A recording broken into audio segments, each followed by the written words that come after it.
فرعون تاریخ کا ایسا بادشاہ گزرا ہے جس نے خدا کے ساتھ مقابلہ کیا اور بنی اسرائیل پر ظلم کیا۔ قرآن مجید نے حضرت موسیٰ علیہ السلام اور فرعون کے واقعے کو تفصیل کے ساتھ بیان کیا ہے۔ فرعون کون تھا اور اس کی موت کیسے واقع ہوئی؟ فرعون نے کیوں اور کیسے خدا پر ایمان لانے کا اظہار کیا؟ حضرت موسیٰ علیہ السلام نے کیسے بنی اسرائیل کو فرعون کے چنگل سے نجات دلائی؟ آج ہم آپ کو اس ویڈیو میں قرآن مجید کی آیات اور روایات کی روشنی میں فرعون کی موت کے بارے میں ساری معلومات دیں گے۔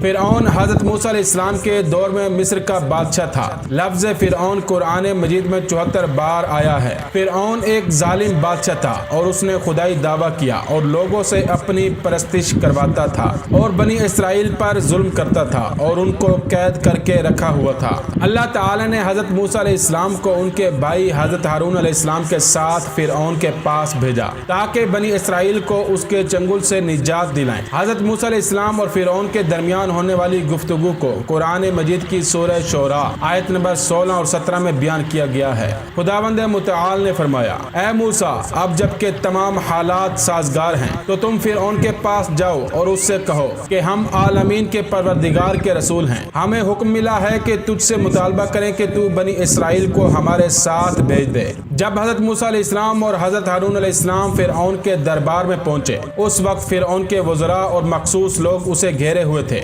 حضرت موسیٰ علیہ السلام نے فرعون کو خدا کا پیغام سنایا۔ اس مقام پر فرعون نے زبان کھولی اور شیطنت پر مبنی چند ایک جچے تلے جملے کہے جس سے حضرت موسیٰ علیہ السلام کی رسالت کی تکذیب کرنا مقصود تھا۔ فرعون حضرت موسیٰ علیہ السلام کی طرف منہ کر کے کہنے لگا، جس کو قرآن مجید کی سورہ شعراء آیت نمبر 18 میں بیان کیا گیا ہے۔ فرعون نے کہا، کیا بچپن میں ہم نے تجھے اپنے دامن محبت میں پروان نہیں چڑھایا؟ ہم نے تجھے دریائے نیل کی ٹھاٹے مارتی ہوئی خشمگین موجوں سے نجات دلائی، وگرنہ تیری زندگی خطرے میں تھی۔ تیرے لیے دائیوں کو بلایا اور ہم نے اولاد بنی اسرائیل کے قتل کر دینے کا جو قانون مقرر کر رکھا تھا اس سے تجھے معاف کر دیا اور امن و سکون اور ناز و نعمت میں تجھے پروان چڑھایا، اور اس کے بعد بھی تو نے اپنی زندگی کے کئی سال ہم میں گزارے۔ تو نے وہ اہم کام کیا ہے، فرعون کے حامی ایک قبطی کو قتل کیا ہے۔ تو ہماری نعمتوں سے انکار کر رہا ہے۔ تو کئی سالوں تک ہمارے دسترخوان پر پلتا رہا ہے۔ ہمارا نمک کھانے کے بعد نمک حلالی کا حق اس طرح ادا کر رہا ہے۔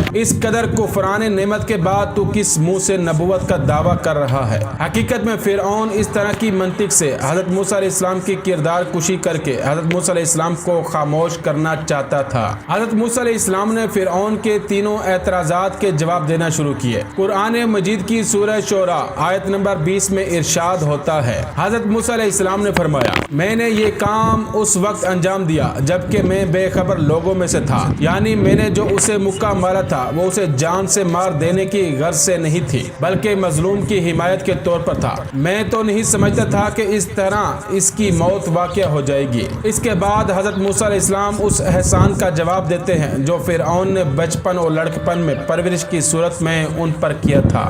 دو ٹوک انداز میں اعتراضات کی صورت میں فرماتے ہیں۔ قرآن مجید کی سورہ شعراء آیت نمبر 22 میں ارشاد ہوتا ہے، تو کیا جو احسان تو نے مجھ پر کیا ہے یہی ہے کہ تو بنی اسرائیل کو اپنا غلام بنا لے؟ حضرت موسیٰ علیہ السلام نے فرعون کو معجزات کر کے دکھائے لیکن فرعون پھر بھی ایمان نہ لے کر آیا۔ اس کے بعد فرعون پر خدا نے مختلف قسم کے عذاب بھی نازل کیے تھے۔ فرعون جب حضرت موسیٰ علیہ السلام کے معجزات دیکھ کر اور متعدد عذابوں میں مبتلا ہونے کے بعد شکست کھا بیٹھا تو اس نے خدائے موسیٰ کو معاذ اللہ مارنے کے لیے آمادہ ہوا اور اس نے ایک نہایت ہی بلند محل بنوایا جس میں دیگر ملازمین اور مزدوروں کے علاوہ 50,000 معمار کام کرتے تھے۔ ایک روایت میں ہے کہ وہ اتنا طویل تھا کہ اس پر چڑھنے کے لیے 1 سال کی مدت درکار ہوتی تھی۔ آرائش سولبی میں ہے کہ یہ محل 7 سال میں تیار ہوا تھا اور اتنا بلند تھا کہ جب سے دنیا قائم ہے اس سے بڑا محل کبھی نہیں بنایا گیا۔ جب وہ محل تیار ہو گیا تو فرعون تیر کمان لے کر اس خیال سے کہ آسمان نزدیک ہو گیا ہوگا